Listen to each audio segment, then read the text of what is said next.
Baka Koutou et Matito, comme il y a plus de 215 cas confirmés, ils ont convoqué plénière, et puis plénière, il y a Sénat, mais congrès. Bakofa na nengini na saluan. Alingi batu bakufa. Mais ils ont les alliés plan à Bango Yamouké. Mais je vais vous dire pourquoi ils sont agités. Tambomwamba est agité parce qu'il a compris que Kamer est plus proche du chef de l'État que Bango. Même Kabila est plus proche du chef de l'État que Kamer était. Parce que Kamer qui traitait beaucoup de dossiers avec le chef de l'État. Mais ce chef de l'État, le but de justice, Salam Sanaï. Va comprendre, non. Moi, je a commis ce qu'on longe. A commis un niveau, il y a soit abandi colis, abisso, tocolia, nabisso, avant y aller abisso. Il faut te déranger. Mais te déranger, tu as congrès. Oh, c'est déjà tard. Monsieur.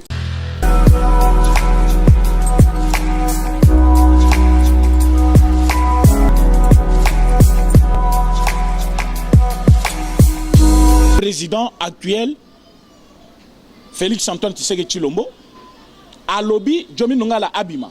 Tambomwa Mazana Este Kuna, a lobby Djomi Nungala Kobimate parce que quand naye ezali grave, il faut quitter moko sur le terrain aya kotalang. Chef de l'État lobaki botikaye. Après 3 jours, ayaki awa ayoko bimisa Tambomwamba. Ayoko bimisa Djomi Nungala. On a compris que place nyo so ki Tambomwamba zali, il prend position par rapport à camp politique, soit par rapport à ministère, soit institution naïe. Azobo c'est une institution moussous. Dans la République démocratique du Congo, la première institution s'appelle président, chef de l'État. Président c'était lobby, président de la République, chef de l'État. Il y a beaucoup d'institutions. Maintenant, première institution, il y a pays Yangoana. Et une décision, mesure pour la protection, il y a nation congolaise Bobimba. Yo Tambomwamba aux Zanani. Parce qu'ils ont dirigé Sénat, parce que constitutionnellement, aux alliés remplaçants valables à chef de l'État, en cas de décès, incapacité quelconque d'exercer. Alors, comme Lukasko a raison, pour que mettre chef de l'État en accusation, Yabima, chef de l'État, soit Azong à la place du président de la République, soit à jouer intérim. Ce n'est pas normal. Tambomwamba devrait avoir d'abord commencé par respecter le chef de l'État. Il fallait qu'il ait d'abord le respect envers le président ou l'institution Yaliboso Yamboka avant de se la makamousous. Quel est l'erreur de Tambomwamba? Tambomwamba azali rusé. Tambomwamba azali utilisé. Tambomwamba aché à la place publique au Basolaka Nabutu. Tambomwamba a donné un message Yamakamukinga qui a préparé contre la République démocratique du Congo. Le chef de l'État a pris les mesures. Il y a qu'à interdire l'église, bar, place publique le 18 mars. À lobby, Batouba Sanganate, pourquoi éviter la propagation, il y a Covid-19. Erto Komi Mukolo, le 23, vu l'urgence, vu la propagation de Montaki en puissance, le chef de l'État a convoqué une réunion interinstitutionnelle. Abengi M. Tambomwamba, Abengi Jani Mabunde, Abengi Premier ministre.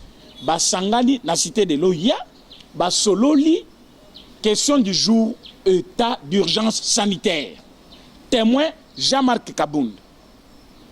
Azaki na Katia Réunion. Témoin Moussous, vidéo Oezali sur internet jusqu'aujourd'hui. Mais quand vous suivez M. Tambomwamba, avec tout orgueil, à l'équipe télévision, à l'équipe Top Congo, à l'équipe Média Moussous, à lobby, il ne connaît rien de cet état d'urgence. Et puis il va plus loin pour dire quoi? L'état d'urgence existe de fait. Quand on dit quelque chose qui existe de fait, c'est-à-dire, ça n'existe pas. Et il a dit aussi que le congrès se tiendra comme il a annoncé. Il ne le fera pas. Congrès kokotate parce que yende mutako convoqué yangote. Tango tozali na yo awa, tozali na yo ko dirige la République ezali mobe koli konzi o bebengi na français la constitution. Tanga constitution l'article na yango 219. Bakoye biso dans quel objectif il faut congrès et quota. Pour quelle raison il faut congrès et quota et par qui doit être convoqué les congrès. Donc congrès est le côté ta moment balamu qui a fandé pana. C'est la place yango. Ce qui ta moment balingi tokende plus loin. Na lupango biso to fandi to yambaki mwasi na mwana. Na kolobelo kwa nate tozozela. Eza maboko na biso wa na yokasona batu mususu to yambaki mwasi wana na mwana. Il a dit beaucoup de choses. Tozozela ba prévision se réunis contre Tambomwamba. Ce qui a lingi bena ba vérité bima, ba vérité ko bima. comme il est utilisé par camp FCC. Qu'est-ce que Tambouamba a voulu faire? Il a voulu montrer en face du monde que le chef de l'État a violé la Constitution. C'est tout ce qu'il a voulu faire. Média oignon bazali ko zo image naie, o bazali ko zo information naie, so sali analyse jusqu'à la fin on comprendre qu'un objectif moussouste sauf jeter chef de l'État devant ses propres responsabilités, dire que non chef de l'État a violé la Constitution. Ou bien chef de l'État a violé la Constitution. Conséquence c'est Zaganine. Ba commettre une accusation, ba fonder la cour constitutionnelle, après ba destituer. Maintenant pour ba destituer et commande d'abord par un congrès. Congrès bazo kotawana kuna bazana droit mon côté ya kofunda chef de l'État. Mais à partir du congrès de place ba initiative ekobanda après so ba bimi libanda ba mettre en accusation.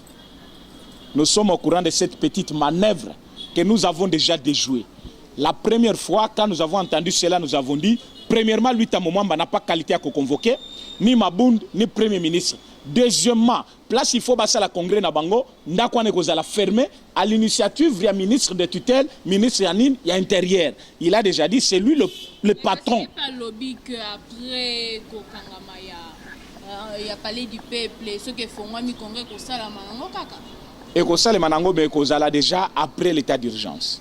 État d'urgence et ça là un mois. Après un mois, chef de l'État a prolongé 15 jours ou 30 jours selon le besoin. Alors ce chef de l'État a prolongé, bango ba kozela ti mukolope mais yo kansi muto kangi parler du peuple. Ako fongolango peka ka sur ordre ya chef de l'État. Tamba lobby, il a demandé la fermeture du palais du peuple jusqu'à nouvel ordre. C'est-à-dire jusqu'au jour où ba kopé ce ordre ba lobby, ba bako sangana. D'ailleurs, moi je regrette beaucoup. Muto aliboso lo baki ke ba sénateur ba fana na bandaku. Pour éviter la propagation à mesure, il y a Covid-19, et ça, Tambouamba. Il a épargné les sénateurs. Les lots, il y a plus de 215 cas confirmés. Ils ont convoqué plénière, et puis plénière, il y a sénat, mais congrès. Mais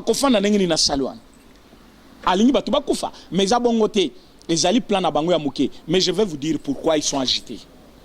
Tambouamba est agité parce qu'il a compris que Kamer est plus proche du chef de l'État que Bango. Même Kabila est plus proche du chef de l'État que Kamer était. Parce que Kamer qui traitait beaucoup de dossiers avec le chef de l'État.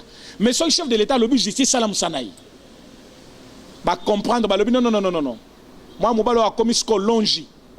A commis à niveau, il y a soit bandi collé à biso, to collé à biso avant y aller à biso. Il faut te déranger. Mais te déranger, tu as congrès. Oh, c'est déjà tard. Mais c'est protection pour la population Congo Mobile. C'est-à-dire, population, il faut s'approprier na elokwana aboya convocation à congrès. Et puis, tant moment va soit convoqué congrès, il tombe dans une infraction. Azali ko violé directement l'article 85 qui donne le chef de l'État les droits de proclamation de l'état d'urgence. D'office, na institution naye bakangi bango bapanzipe parlement le même jour dissolution en parlement majorité échangée tout premier ministre Yassiga. Bomoni Tambouamba à comprendre une chose. À lobby ba nommé nan nouté directeur de cabinet Sika. Mais basse bazui déjà Mwamba Tishimbi. Le sénateur Bache Yohana, coordonnateur et conseil d'éveil. Éveil Yanine. Tanga place on a bien oyo. Oui, chef de l'État. S'il y a des chefs de l'État dans ce monde, tu sais qu'il y a du nombre. Asa du nombre. Les gens ne comprennent pas.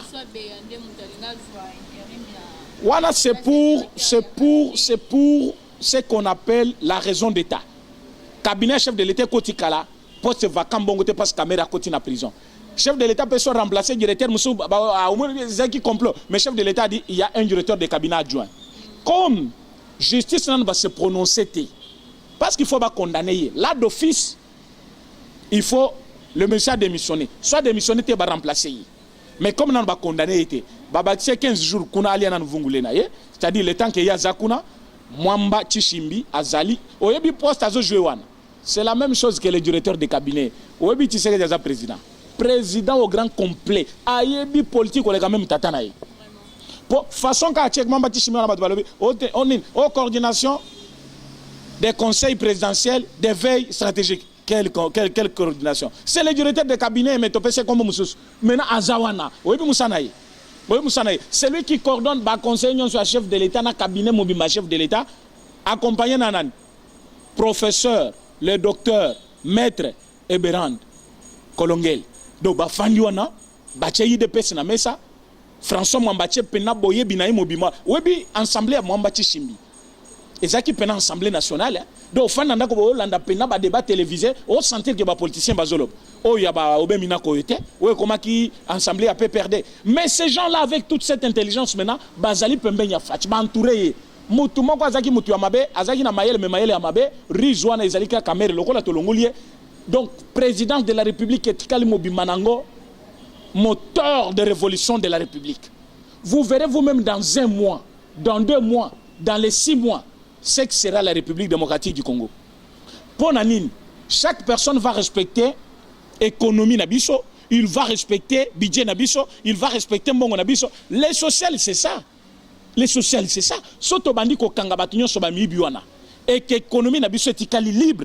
Ce qui veut dire, nous sommes maintenant capables de produire et vendre ailleurs. Maintenant, on peut sa Congolais social naï. Mais ce qui est là au Congo, Moutouaïbi, Botiki, oh liberté provisoire, Botiki. Au moins, caméra place à Zali à Lobino. Naïba, mais cette fois-ci, Nasuki. À 5 liberté provisoire, Lobinaï, au Robimate, Fandao. Vu l'urgence, il y a un terme que on va utiliser. Au lieu de droit sur l'animal et l'issayo. Bazolo kaka terme terre à terre. Vu l'urgence, l'accusé ne peut pas être loin du parquet. Loin du parquet, il y a un bureau, il y a un procureur ou un athée.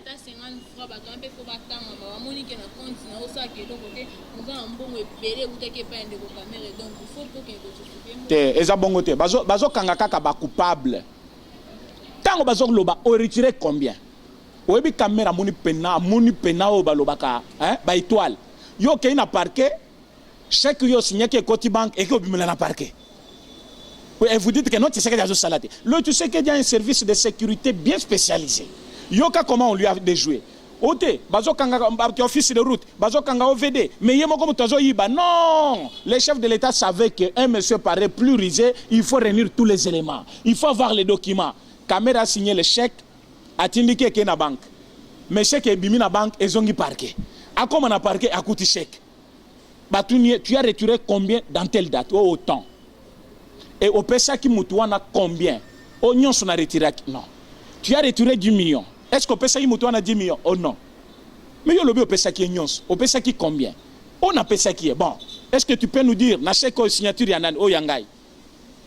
Tu as transféré combien à compte il y a telle personne? 9 millions.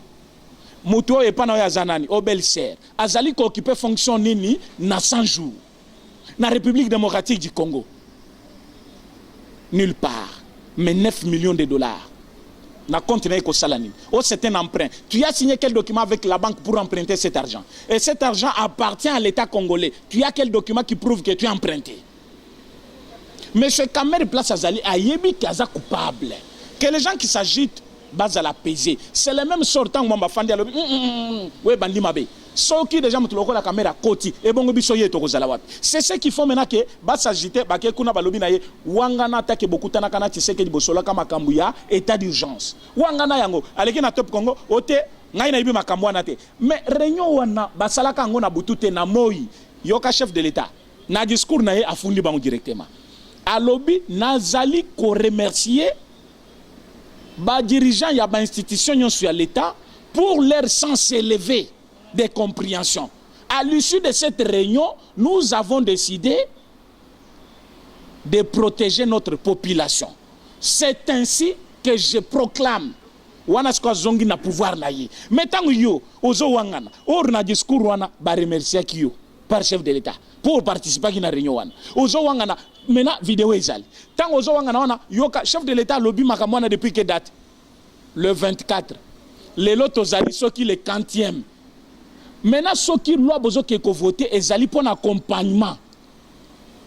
Il y a état d'urgence. Mais depuis la proclamation qu'il y a état d'urgence, pour ne pas convoquer directement le Congrès et voter une loi d'accompagnement, il y a mesure, il y a état d'urgence. Vous avez attendu combien de semaines avant de convoquer le Rwanda? Oui, mais c'est un moment où ceux qui peinent un pays qui fonctionne, les déjà ligoté, jeté en prison. Parce que c'est un délinquant politique. Il a manqué le respect en chef de l'État. Et puis, Azolo Bango, na Top Congo, na radio, Azolo Bakeno, il a violé la Constitution. Mais c'est grave ça. Pourquoi nous sommes dans une coalition? Oh, vous allez brandir coalition. Ceux qui sont dans la coalition. Ceux qui ne sont pas normal que le chef de l'État a violé. Pourquoi ne pas le lui dire dans la coalition? il y a l'équipe na Top Congo. Maintenant, tant chef de l'État comme à Londres, à lobby que soba poussé ngana du sud du parlement du sud Riango, wana Janine Mabunda Obima. Ote article 65 45. Ah wana no abimité. Article 45 o évoque kawana nanu ibimi leloté. Comme le chef de l'État a été manqué le respect par président, il y a institution Mobima. Voilà pourquoi Jean-Marc Kabound avait aussi le pouvoir de passer au Bazali qu'on condamnait Jean-Marc Kabound. Non étant membre du bureau, il va répondre. Mais ils sont fous. Ils sont fous.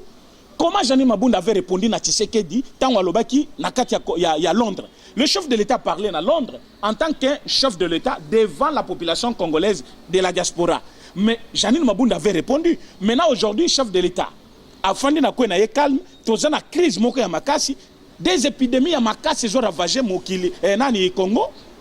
Yoke ko sakana chef de l'État, au sakana chef de l'État. Après Bolobino, Jean-Marc Kabound ne pouvait pas répondre. Ça n'a pas de sens. Il faut que Jean-Marc réponde parce qu'à Monique, vous êtes dans l'illégalité. Et donc au Bolinibo Sala et Zali na kati ya constitution na bisoté. D'ailleurs, c'est anticonstitutionnel. Comme Zali anticonstitutionnel, nous allons dissoudre le Parlement.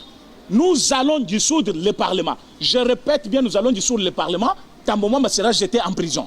Merci Mingi, président René. Tu vas dire vraiment que Simba na souka na habité. Sauf qu'on a vraiment un mot de la fin par rapport à Maître Kolobele, surtout sur l'affaire de Vital Kamerhe Ouazali, directeur du cabinet à Tate Ekolo Félix Antoine Tshisekedi Tshilombo, parce que Mikolo l'équipe est belé. Parce que tout le monde qui les samedis, basenga qui liberté provisoire na ye kasi ba kondi ba magistrat katana avocat na basenga qui demande ya remise en liberté provisoire to éviter sur la mot de la fin par rapport à Makamboana, surtout parce que tout le monde déjà na kati ya ba province anga mosusu bande kwa yente ba ikosa désordre to ebi pété to ekomi tuna est-ce que ko kangama ya ndeko Vital Kamerhe ko chamwa désordre te na kati ya cash to éviter. Oui, et coach a désordre na cash te parce que Moyibi eza Moyibi quelle que soit forme na yango bande ko ya INC bacha na seba ba ke république tozana ngo ezaka kamoko yo ba protéger intérêt national qu'un intérêt individuel. Kamerhe tango zo yiba mbongo na azo pesa INC mobimba te azo tonga banda ko ya bana na ye ya bande ko na ye mbongo musazo ke ko bomba ti musika kuna na Grèce yo za na Nord Kivu ke uzo mbongo na Grèce mukonini po yo ko vivre na Nord Kivu. Oh na bit so batu ya Sud Kivu tozo chaba me bozo sa musala punda mbongo bazo yiba na mbongo na bino o ifo tongela bino ba makadam ya bien etongela bino ba école ba stade ya malamu ba industrie ya minene ba tangisa bino tozana besoin ya Congo lelo province nyonso ezo indépendance na yango, c'est-à-dire chaque province est capable ya kopesa jeunesse na yango musala to comme na niveau ya ba exode rural oyo esila batu nyonso batiki ba province ba Kinshasa boyebi pona nini pas seleki na ba province mais yo fandi kuna na Sud Kivu Kamerhe zo yiba mbonga olie kutoya ko tonge pa na bino azoki ko bomba na Grèce yo kuna ozo tumba ba pne mozo sa musala punda ozo sa musala punda tika Kamerhe akangama epesa leçon na ba mususu po lobi kuna ba leader na bino ya Sud Kivu so babimi bazui pouvoir na bango mbongo na bango et servir bino province. Il ne faut pas encourager le mal. Le monsieur est coupable. Justice n'a katil kamunayete mais biso to moni ki aza sur le pente d'être condamné. Pourquoi? Babo ya liberté provisoire pambate. Ce qui problème na ezaki léger ba juger yango facile balinga ba pese liberté provisoire. Mais ce qui ba moni que c'est lourd et ba preuve retenue contre lui ba moni que ezali ko akité ata mukete yango balobi afanda kakuna. Donc on n'a pas besoin ya mutoloko la Vital Kamerhe